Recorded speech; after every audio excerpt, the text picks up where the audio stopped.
Good morning students. जैसा कि अभी हम लोग ग्रामर में अविकारी शब्द की जानकारी हासिल कर रहे हैं और इन अविकारी शब्दों में मैंने आप लोगों को बताया था क्रिया विशेषण और संबंध बोधक। तो इसके जो तीसरे अवयव के जो तीसरे भाग हैं वो है समुच्चय बोधक। इसमें थोड़ी सी जानकारी मैं देने जा रही हूँ, ध्यान से देखिएगा कि समुच्चय बोधक किसे कहते हैं। सबसे पहले आप इस एग्जाम्पल को देखिए। इस एग्जाम्पल में ध्यान से इस वाक्य को देखिए और क्या ये वाक्य आपको सही लग रहा है या नहीं, या इसमें कुछ कमी है। सबसे पहला वाक्य है राम लक्ष्मण सीता वन हो गए। दूसरा है क्रिकेट फुटबॉल खेल लो। तीसरा उसने खूब परिश्रम किया वह प्रथम आया। मैं घड़ी लेना चाहता हूँ मेरे पास पैसे नहीं। क्या कमी लग रही है आपको? या बोलने में या सुनने में या पढ़ने में थोड़ा अटपटा सा लग रहा है मुझको, क्योंकि इसमें समुच्चय बोधक या योजक चिन्ह जिसको हम लोग बोलते हैं इनकी कमी है। अब देखिए हम इसमें योजक चिन्ह को भरेंगे और उसके बाद हम इस शब्द को पढ़ेंगे। राम लक्ष्मण और सीता, है ना। तो ये क्या किया, दो शब्दों को आपस में क्या किया, जोड़ने का काम कर दिया। योजक का मतलब ही होता है कि जोड़ना, दो वाक्यों को जोड़ना, दो शब्दों को जोड़ना, वाक्यांशों को जोड़ने का काम करता है, उसे ही हम समुच्चय बोधक या योजक कहते हैं। क्रिकेट फुटबॉल खेलो, क्रिकेट या मीन्स दोनों में से किसी एक को तुम खेल लो, ये दो शब्द को आपस में जोड़ने का काम किया गया। उसने खूब परिश्रम किया वह प्रथम आया। क्या हुआ, उसने बहुत परिश्रम किया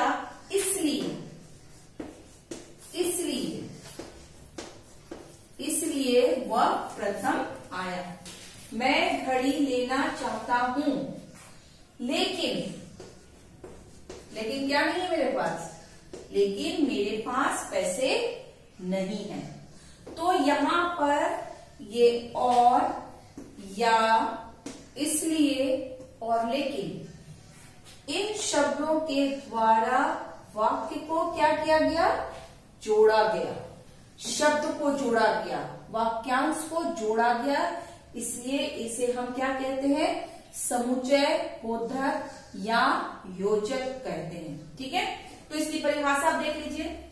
दो शब्दों, दो वाक्यों या वाक्यांशों को जोड़ने वाले शब्द समुच्चय बोधक कहलाते हैं। जैसे और, लेकिन, या, एवं, इसलिए, ढेर सारे योजक चिन्ह होते हैं।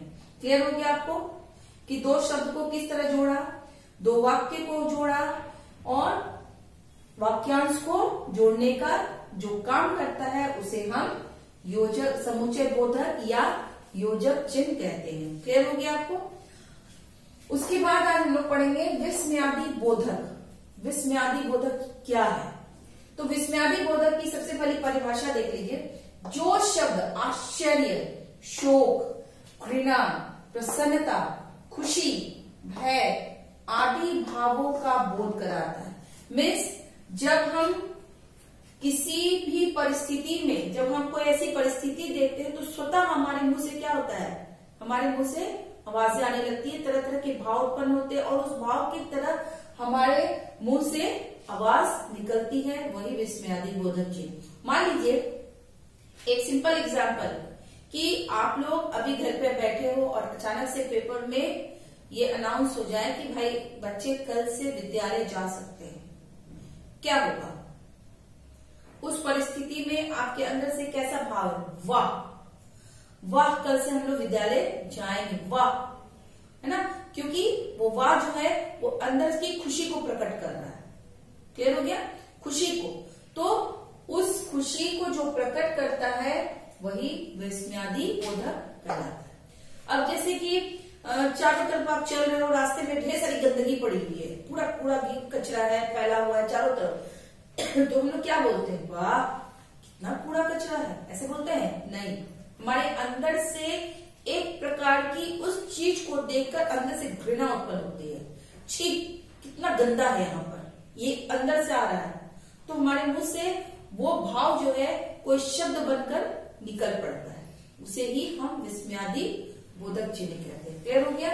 तो आप देख रहे हैं, तो इसकी क्या क्या विशेषताएं हैं? सबसे पहला है किसी विशेष परिस्थिति में स्वतः मुंह से निकल पड़ता है। अभी मैंने आपको बताया कि अचानक से ऐसी परिस्थिति बनती है और हमारे मुंह से हमारे अंदर के भाव जो है शब्दों के माध्यम से बाहर क्या होते हैं, निकल जाते हैं। तो दूसरा है इसका प्रयोग वाक्य के आरंभ में किया जाता है। हमेशा वाक्य के आरंभ में, मान लीजिए जैसे वाह लिखेंगे, उसके बाद हम लोग क्या करेंगे, यहाँ भी देख दिया हुआ शब्दों के आगे विस्मयादि चिन्ह अवश्य लगाया जाता है। ये विस्मयादि बोधक के चिन्ह है, हमेशा शब्द के पहले लगता है, उसके बाद वाक्य बनती है।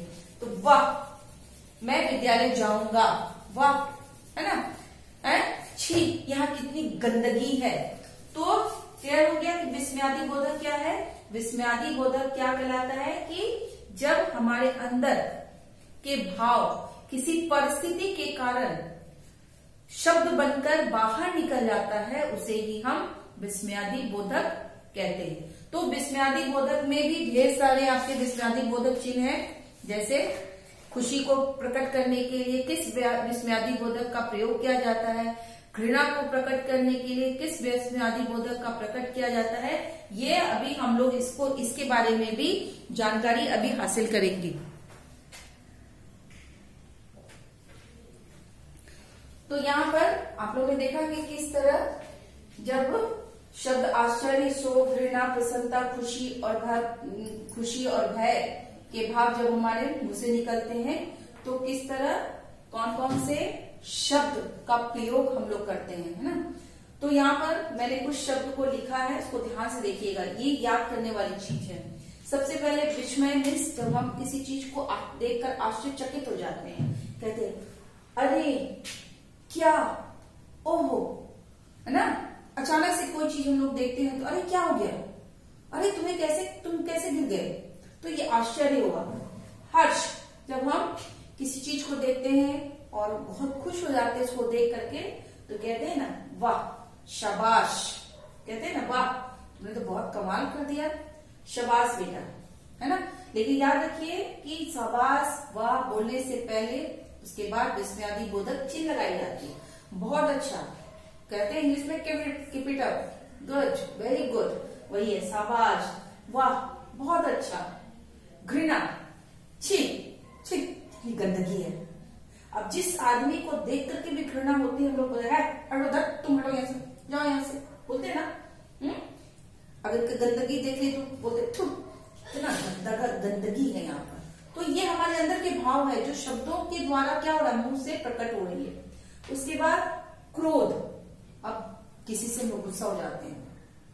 जब कभी तुम लोग क्लास में रहते हो और टीचर गुस्सा, चुप रहो, एकदम चुप, क्या वो चुप, ये क्या है, अंदर के क्रोध में शब्दों के द्वारा व्यक्त कर रहे। तुम हटो यहाँ से, तुम चलो जाओ यहाँ से, तुम चलो क्लास से बाहर जाओ, हटो क्लास से बाहर जाओ, बोलते हैं ना हम लोग। तो वो हमारे अंदर का क्रोध शब्दों के माध्यम से क्या होता है, बाहर निकलता है। शोक, जब हम बहुत तकलीफ में होते हैं, दुखी होते हैं, तो हम लोग कहते हैं हाय कैसे हो गया तुमको, ओफो तुम कैसे गिर गए, हमारे घर में ये क्या कब हुआ, है ना, हे राम ये कैसे हो गया, बोलते हैं ना हम लोग, इन शब्दों का प्रयोग करते हैं। उसके बाद है प्रशंसा, फिर हम लोग जब खुश हो जाते हैं तो बोलते बहुत खूब, है, इसी तरह मेहनत किया करो, शाबाश तुम अपने परिवार का नाम रोशन करोगे। तो अंदर की खुशी शब्दों के द्वारा बाहर आ रही है। उसके बाद है चेतावनी, जब हम लोग किसी को चेतावनी देते हैं, है ना, सावधान बाहर बारिश हो रही है, होशियार कोई भी बच्चा बाहर नहीं जाएगा, क्या है, चेतावनी दे रहे हैं, है ना। तो चेतावनी के समय हम लोग इन शब्दों का प्रयोग मुंह के माध्यम से करते हैं। जब हम डरे रहते हैं, बाप रे बाप बाहर कैसे जाएंगे, बाहर तो बहुत दंगा हो रहा है, तो हमारे अंदर का डर शब्दों के माध्यम से बाहर निकल रहा है। आशीर्वाद, जब हम लोग किसी बड़े को पैर छूते हैं तो क्या बोलते हैं? क्या बोलते हैं? जीते रहो, भगवान तुम्हें लंबी उम्र दे, दीर्घायु हो। तो ये शब्दों का प्रयोग हुआ है। संबोधन है, अरे तुम इधर आओ, तो अरे तुम इधर आओ, है तुम इधर आओ, क्या होता है? ये संबोधन करते हैं। तो इस तरह हम लोगों ने जाना कि विस्मयादि बोधक क्या है। लेकिन विस्मयादि बोधक लिखने से पहले ये ध्यान रखिए कि हमेशा ये शब्द के आगे लगता है। देखो, शब्दों के आगे विस्मयादि बोधक चिन्ह अवश्य लगाया जाता है। अगर आप एक भी सेंटेंस बना रहे हैं, वाह तुमने कमाल कर दिया, तुमने कमाल कर दिया, मान लीजिए हमने लिखा, तो यहाँ क्या किया? पहले मैंने विस्मयादि बोधक चिन्ह लगाया, शाबाश शाबाश। उसके बाद क्या होगा? विस्मयादि बोधक चिन्ह लगेगा। हमेशा ये शब्द के आगे लगता है। क्लियर हो गया? और इसका प्रयोग क्या होता है? वाक्य के आरंभ में किया जाता है। देख रहे हो, सब वाक्य के आरंभ में इसका प्रयोग हम कर रहे हैं। और तीसरा है कि विशेष परिस्थिति में यह हमारे मुंह से स्वतः शब्दों के रूप में निकल जाती है। इसे ही हम विस्मयादि बोधक चिन्ह करते हैं। इस तरह अविकारी शब्द की जानकारी हम लोगों ने हासिल कर ली। अविकारी में हम लोगों ने पढ़ा कि अव्यय क्या है, उसके बाद उसके 4 भेद, क्रिया विशेषण के बारे में पढ़ा, संबंध बोधक के बारे में पढ़ा, समुच्चय बोधक के बारे में पढ़ा और विस्मयादि बोधक के बारे में हम लोग ने जानकारी हासिल कर ली। इसमें एक और है, वो है निपात। निपात भी क्या करता है? निपात भी जोड़ने का ही काम करता है। मीन्स उससे क्या होता है? वेट, जैसे तुम्हें ही करना है, ही, यह कार्य तुम्हें ही करना है, उस पर बल दिया जा रहा है, उसे हम निपात कहते हैं। तो ये अभी आपकी बुक में नहीं दिया हुआ, लेकिन ये सिंपल वे में हम आपको बता रहे हैं, जिससे वाक्य पर बल दिया जाए उसे ही हम निपात कहते हैं। जैसे ही, तुम्हें ही करना है, मैं भी तुम्हारे साथ जाऊंगा, मीन्स एक वाक्य पर बल दिया गया, प्रेशर दिया गया, उसे ही हम निपात करते हैं। तो मुझे आशा है कि आप लोगों को समझ में आ गया होगा और इसे आप लोग अपनी ग्रामर की कॉपी में अवश्य लिख लीजिएगा। Thank you.